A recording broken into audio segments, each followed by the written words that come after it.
Paulo, bem-vindo ao Pix. Obrigado, a gentileza de vocês estarem aqui com a gente. Prazer é nosso, obrigada pelo convite aí, Fábio. Muito bom.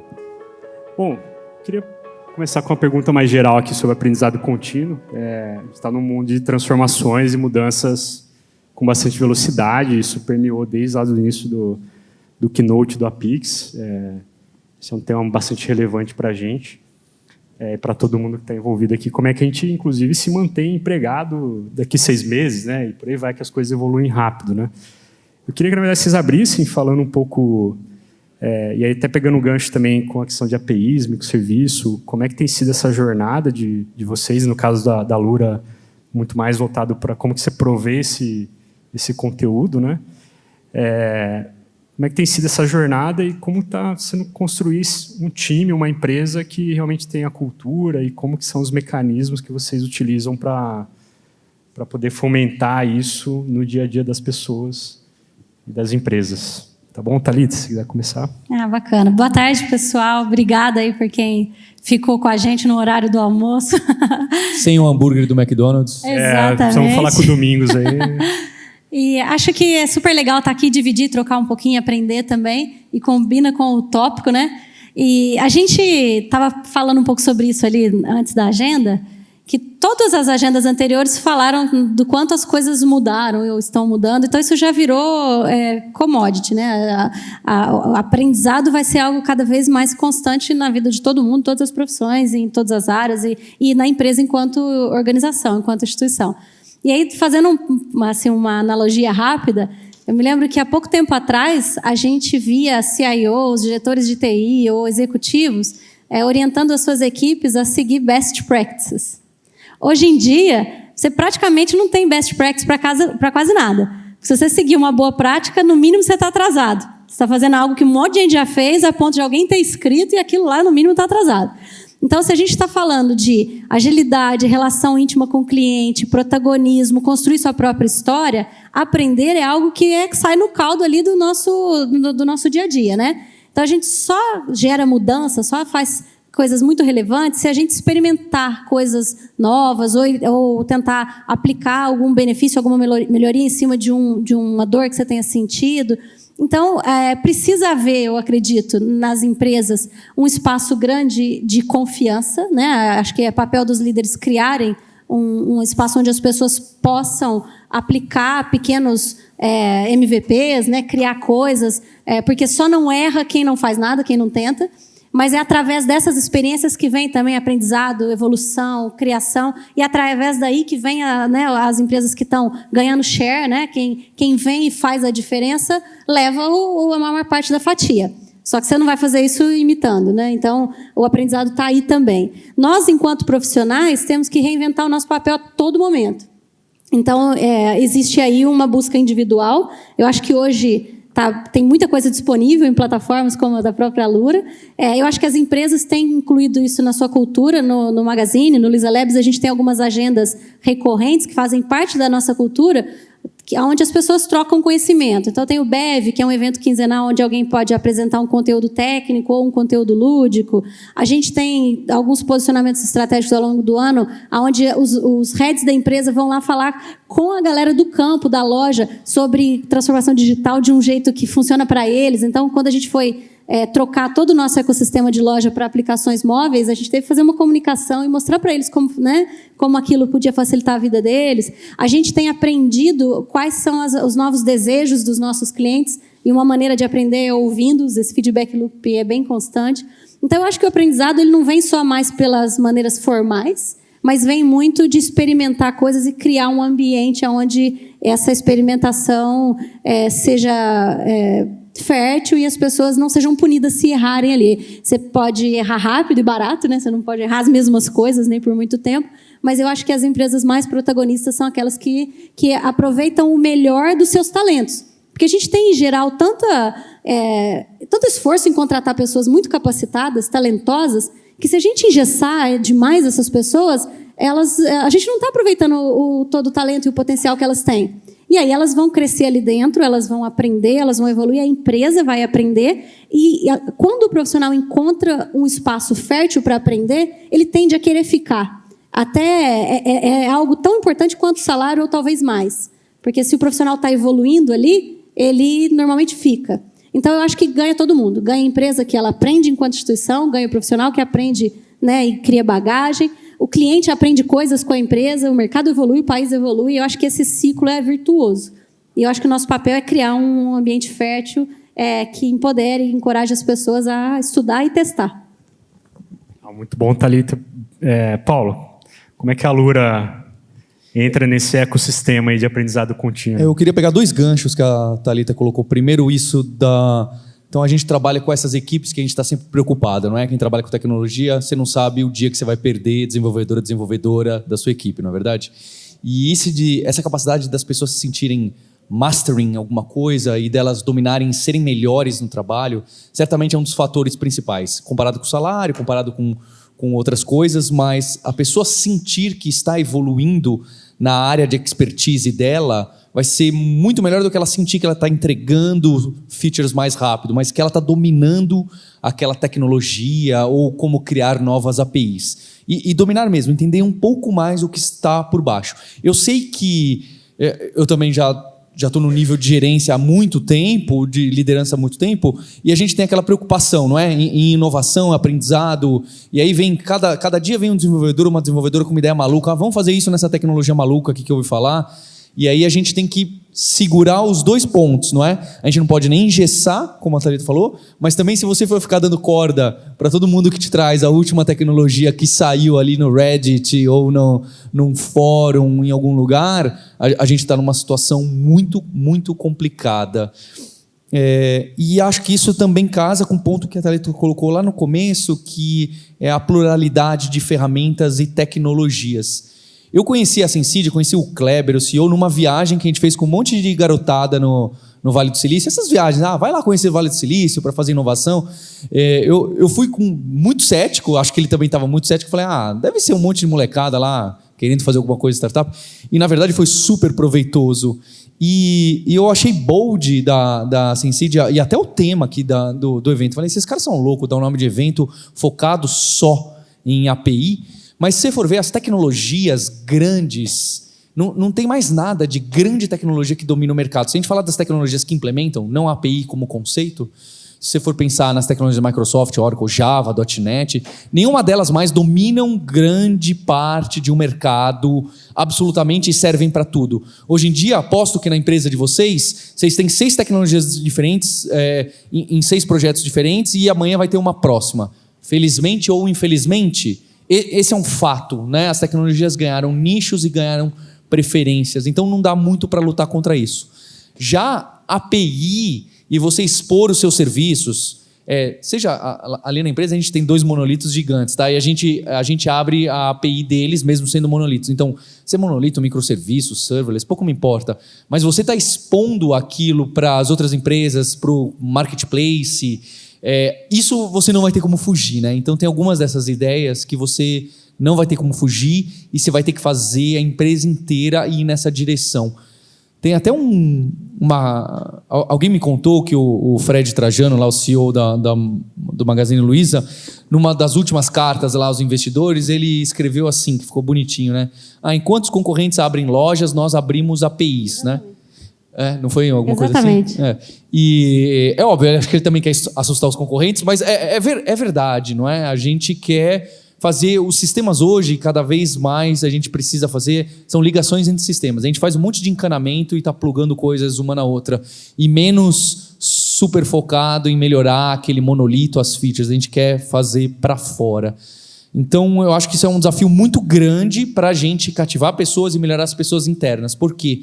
Porque as tecnologias foram pulverizadas, cada pessoa faz na sua preferência. Um dos diretores de engenharia do Magalu estava falando, minha preferência é Java, mas aí eu sou voto vencido, e aí ele tem Python, aí tem não sei o quê, e cada um faz do seu jeito. Então, é um cenário muito complicado para a gente contratar, para a gente manter e fazer essas pessoas evoluírem na carreira. Legal, Paulo. Aí pegando um gancho que você falou aqui sobre novas tecnologias surgindo a todo momento, e você tem um grupo de pessoas que normalmente elas ficam mais acomodadas e preferem trabalhar com o que já conhecem. Isso é natural, né? Mas tem um grupo, somente a gente fala de tecnologia, que gosta de testar coisas novas a todo momento. Então, e aí especificamente para a Thalita, como é que como é que a gente lida? Porque tem que dar espaço para experimentação, para errar, mas surgem coisas novas a todo dia. Como é que a gente faz? Como é que você faz lá especificamente no Magazine Luiza? Porque tem um risco, né?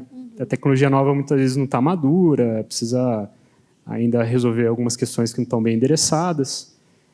Vamos com tudo, usa a tecnologia nova, vamos com calma, vamos testar. Conta um pouquinho para a gente. Essa é uma pergunta bem legal, porque você tem também, vou adicionar esse tópico aí, uma questão que a gente não pode esquecer é que as APIs, as tecnologias, etc., elas estão expondo as funcionalidades de um negócio que está instalado, que está rodando, que tem um monte de gente que tem expectativas sobre aquilo ali. Então, você não pode pôr em risco das coisas ficarem quebrando, porque você frustra seu cliente, etc.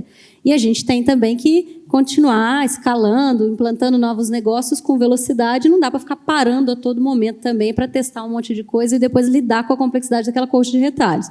Então, a gente adota algumas estratégias. Por exemplo, a gente tenta usar a tecnologia ou aquele paradigma, aquela abordagem, para resolver um problema específico que aquela linguagem ou aquele paradigma resolvam bem. Então, não vamos começar a testar um negócio só porque saiu num blog ou porque alguém, enfim, achou que é legal e quer usar. A gente tem algumas coisas que fazem parte do nosso habitual. Até porque a gente tem um time muito grande de desenvolvedores e para que as pessoas tenham um onboard rápido, a gente tem alguns templates em cima de algumas linguagens que já são homologadas. A gente trabalha com um mecanismo de instrumentação que a equipe monta o seu ambiente ali na máquina e depois pode fazer rapidamente um CI. Então, a gente já tem algumas linguagens e tecnologias que estão instrumentadas nesse pipeline. Então, a gente tem ali uma gama de tecnologias homologadas que cobrem a maioria das coisas que a gente faz. Agora, e aí isso também faz parte da formação dos devs que entram, enfim. Agora, a gente também não quer tolir as pessoas de testarem, de aprenderem, etc. Então, tem algumas coisas que fazem parte da nossa cultura. A gente tem algumas pessoas hoje no Magazine, no Labs, que são os tech leads, que são pessoas experientes, que apoiam cada tribo e apoiam as squads. Então, o desenvolvedor ele quer testar uma tecnologia nova, em geral, ele troca ideia com o tech lead, eles conversam um pouco a respeito de qual é a melhor aplicabilidade para aquilo, se aquilo realmente faz sentido numa aplicação nova, num contexto menor, de menor risco. Às vezes, a aplicação tem um ciclo de vida menor, então, ali existe uma liberdade maior. Às vezes, você vai fazer alguma coisa, por exemplo, para machine learning, para big data, e você tem algo específico para aquilo ali que não estava homologado antes, porque você ainda não tinha explorado aquela área de conhecimento. Então, vamos, inclusive, homologar, e aí os tribe leads, que são as pessoas técnicas dos times, mas que também cuidam das pessoas e dos entregáveis, balizam um pouco isso, e aí isso entra no nosso range de tecnologias homologadas. No início do Labs, a gente fazia isso um pouco mais solto, porque a gente era menor, a gente tinha pessoas só muito seniors. Hoje o Labs tem 800 pessoas divididas em 3 unidades, e a gente cuida de toda a inovação do Magazine, mas também de todos os projetos de mercado e de tudo que está no ar. Então, a gente teve que, de certa maneira, equilibrar um pouco isso. O que a gente percebe é que, quando a gente fomenta a discussão e o cara vai trazer uma nova linguagem, estuda o porquê ele está usando aquilo, ele já ganha uma consciência.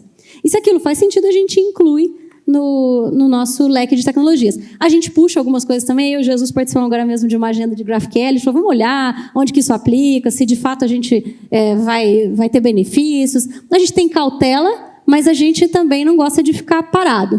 Então, é uma questão de bom senso, equilíbrio, cultura. E eu acho que é necessário ter uma lista de tecnologias homologadas e alguns templates para dar, inclusive, produtividade. Mas não dá para engessar as pessoas, porque senão você vai ficar defasado. O pessoal fica desmotivado, não podemos inovar, não podemos experimentar, é um ciclo não virtuoso, né? Exatamente. Paulo, como é que a gente...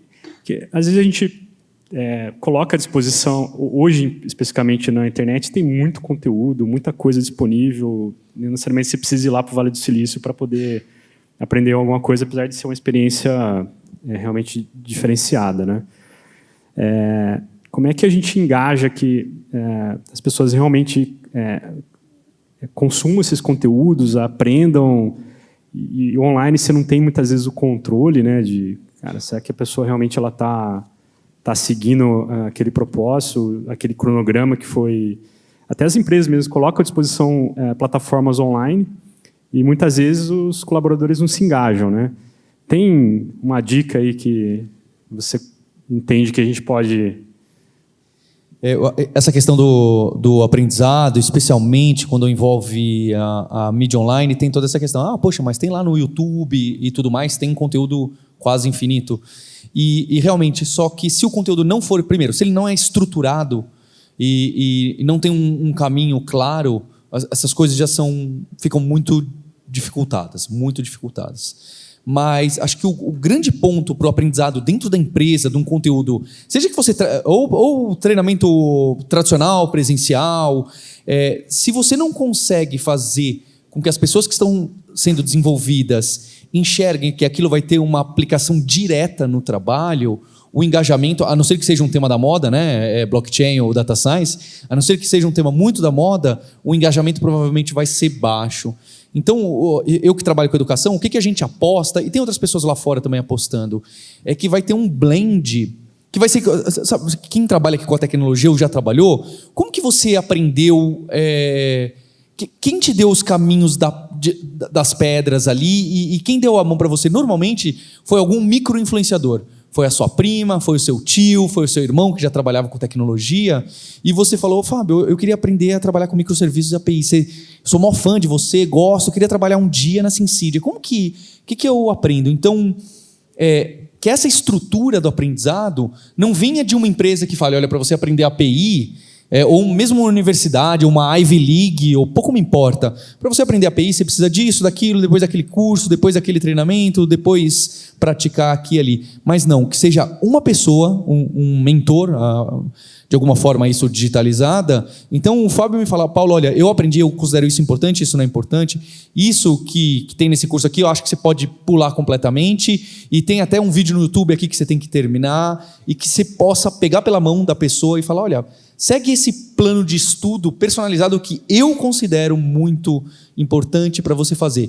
Que é o toque, se são duas pessoas que trabalham no Magalu, por exemplo, fala, poxa, eu sou fã do Thiago Catoto, eu queria ser bom que nem ele. O que você fez para aprender Java? Assim, eu estudei isso, aquilo, isso aqui o pessoal fala, mas eu acho uma baboseira, então tira isso fora, coloca aquilo, que te dá aquele estímulo.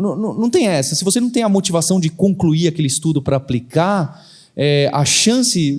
Por melhor que seja o conteúdo, tá? Conteúdo bom é quase commodity. Tem conteúdo ruim por aí também. Mas conteúdo bom é quase commodity. Então, se você não tiver um vínculo certo com aquele conteúdo, um objetivo, e traçar aquilo com as pessoas que você quer treinar, falar, olha, o que você quer fazer da sua carreira? O que você precisa atingir? O que você precisa melhorar aqui na empresa para ir além na carreira, salário, ou até em outra empresa? Você precisa disso? Então, olha só, você consegue enxergar valor nisso e conversar com uma pessoa que você é fã e colocar? Então, são esses estímulos, esses triggers muito pequenininhos que parecem bobos, mas que sem eles, apenas quem já era autodidata... Tem gente que... mas eu tenho um primo que aprendeu tudo sozinho, trancado no quarto e não viu nada, nem YouTube ele foi digitando. É um caso em 1000. Não serve. Para a esmagadora maioria, inclusive eu preciso desses estímulos de uma pessoa, de um contato social de alguma forma, para poder concluir um aprendizado e enxergar que eu vou aplicá-lo na prática. Legal. E você acredita que, pensando nas empresas, qual que é o papel da liderança para esse estímulo? É pelo exemplo ou dá para se criar uma cultura que todo mundo pode ser proativo de buscar lá e se desenvolver em cima daquilo que a empresa está disponibilizando para ele? O que você imagina? Então, o pessoal lá da empresa, que estuda bastante educação mesmo, diz que tem muitas empresas por aí que têm obrigado um tempo das pessoas tirarem de estudo, independente de ser estudo que a empresa contratou um curso e vai ser dado ali, ou independente, olha, você vai lá e vai gastar um tempo aperfeiçoando o que você faz. Seja com curso, ou seja, eu vou fazer aqui um MVP de alguma coisa, e você gastar um tempo para se aperfeiçoar. Então tem essa aposta, mas certamente todo mundo está olhando a liderança. Então, se o seu líder tem o hábito de desdenhar qualquer tipo de estudo, qualquer tipo de gasto de tempo para ser melhor, vai ser muito difícil você emplacar qualquer coisa. É que tem pessoas que mesmo sem esse estudo formal, funciona muito bem, mas não é a grande maioria, não é o caso clássico. Thalys, você acredita que o exemplo da liderança, dos altos executivos, para fomentar isso, eles também participarem e fomentarem isso é primordial? Dá para criar uma cultura que o pessoal se engaje, né? Eu acho que dá, né? Até mencionei um pouco isso no início. A gente precisa criar um ambiente onde as pessoas tenham um pouco de coragem de experimentar. Mas acho que tem uma dica legal também, que é assim, ó, se a empresa e o líder, né, sabem muito bem para onde vai, e você está transpondo algumas linhas, né, você está mudando algumas coisas no seu status quo, vem elementos novos. Então, um papel importante do líder é comunicar muito bem para onde vai. Então, a gente, por exemplo, a gente teve alguns estágios, né? A gente passou pela digitalização das lojas, pela digitalização da companhia.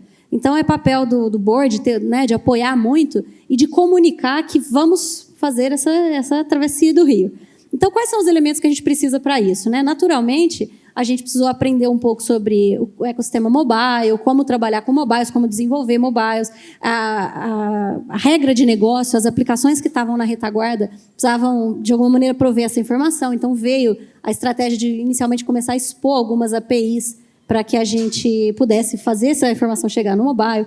Depois, quando a gente fala de ir para o ambiente multicanal, omnichannel, depois ainda, né? E adequar essas experiências, vamos trabalhar com eventos, depois quando a gente vai trabalhar com uma plataforma de marketplace, expor no serviço, vamos dar mais um passo e criar APIs agnósticas que exponham para fora. A gente foi precisando aprender essas coisas. O estímulo do líder veio em nos mostrar para onde a gente ia, desde o alto executivo, para que a gente fosse atrás dos elementos que a gente precisava para viabilizar aquilo.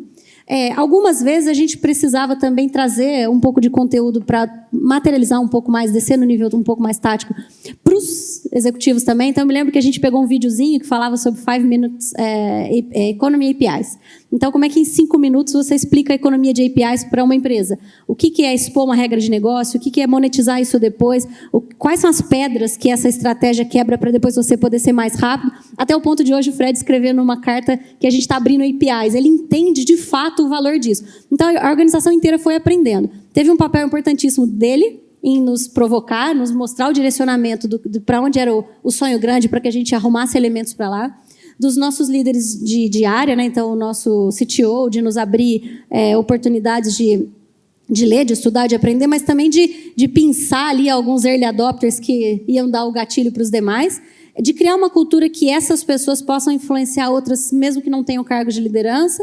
Eu acho que na cultura a gente pode pôr algumas práticas de um deve ensinar outro, porque isso é muito forte, muito valioso e escala, né? Porque você tem muito menos líderes do que deves. Então, se um aprender com o outro, você ganha escala e ainda você tem um benefício de certa maneira, criar um propósito para que aquelas pessoas se exponham, para que elas vá falar em público. Isso ajuda no desenvolvimento pessoal, né? Ajuda no desenvolvimento de carreira.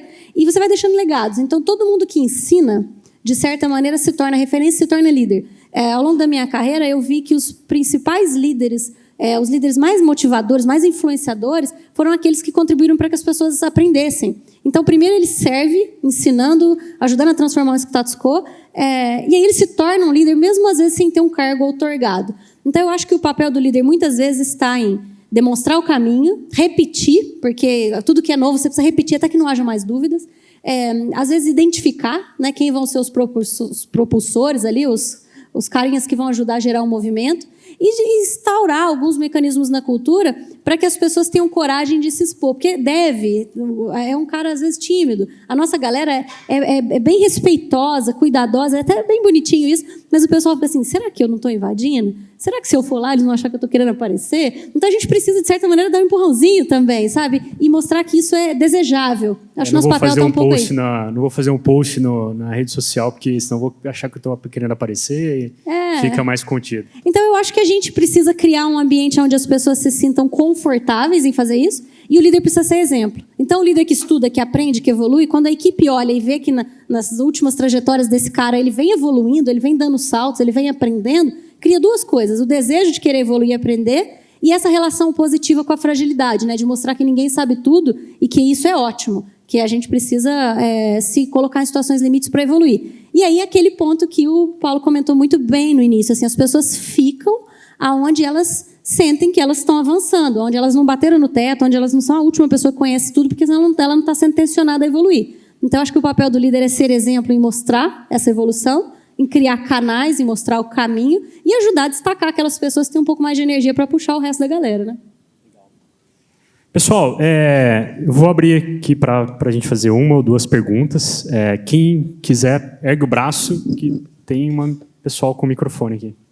Acho que a gente tem uma ali, né? Temos uma aqui no cantinho, aqui no meio. Oi, aqui. Opa, aonde? Aqui. Ah. Tudo bem? Minha pergunta, na verdade, é o seguinte. Tudo que vocês falaram de aprendizado e como fomentar isso dentro da organização, vocês partiram de uma organização física, que tinha uma coisa... talvez a Alura já tenha nascido digital, mas talvez a Kaelon tinha mais uma coisa física. Como é que foi a transformação da cultura dentro das empresas para aceitar esse tipo de coisa, aceitar um MVP, aceitar esse tipo de transformação digital e como fomentar isso dentro das empresas? Posso começar? É uma pergunta bem legal que, assim, primeiro, a gente percebe que existe um medo. Né? Imagina aquelas empresas que nasceram físicas, então elas vão para o mundo digital. Aquela loja, ela atendia aquele cliente e o produto que estava lá era dela, e do momento que você faz uma transformação digital em um omnichannel, de certa maneira o e-commerce concorre com a loja pelo mesmo cliente no mesmo estoque. As áreas de back-office, as áreas administrativas, os compradores, o pessoal de marketing, todos eles tinham adquirido uma expertise ao longo da sua carreira que lhes dava, né, a legitimidade daquele cargo. E tudo isso, de certa maneira, pode, num primeiro momento, parecer ameaçado. Então, eu acho que tem um papel muito importante do board, de comunicar, de falar que aquele é o caminho e o porquê. Então, a gente teve uma sorte aí de ter uma liderança que estava muito antenada com o que aconteceu fora também, que as empresas digitais que não se transformaram, que não uniram de fato as experiências, elas se tornaram irrelevantes e muitas fecharam. Então, a gente precisou comunicar, por exemplo, para as lojas físicas, de uma maneira muito direta, coisas do tipo: se vocês também não atuarem como ponto de retirada de produto para o cliente que comprou no e-commerce ou para fazer um pós-venda, o custo fixo que vocês têm, que é maior, daqui a pouco vai fazer com que vocês sejam inviáveis. Ou tem muitos clientes que pesquisam primeiro no físico, mas compram na loja. Ou o contrário, vai na loja ver o produto para comprar no físico e pode comprar um serviço. Então, a gente tem esses dois lados de mostrar o porquê é necessário e que realmente é por ali e dar, né, a diretriz gerando força, mas também mostrar o benefício. E eu acho que estabelecer milestones. Então, assim, o que você quer para o primeiro ano? O que você quer para o segundo ano? A gente traçou uma estratégia bem clara, né, das etapas que a gente ia fazer para que as pessoas tivessem tempo de se preparar. E eu acho que quando a gente comunica esse plano e as pessoas vão colhendo as certezas, né, com base nos resultados, e vão vendo que a empresa vai crescendo, que vai trazendo mais clientes, a gente começa a trabalhar com indicadores e elas vão percebendo que elas também estão indo mais para a mídia, estão aparecendo mais, o trabalho delas está sendo mais reconhecido, sinal de que deu certo e foi bom para todo mundo, acaba criando aquele círculo virtuoso. Não é um caminho fácil. Quando a gente fala de transformação digital, as pessoas acham que a gente está falando sobre tecnologia, né? Que é só ir para a cloud e pôr um gateway de APIs.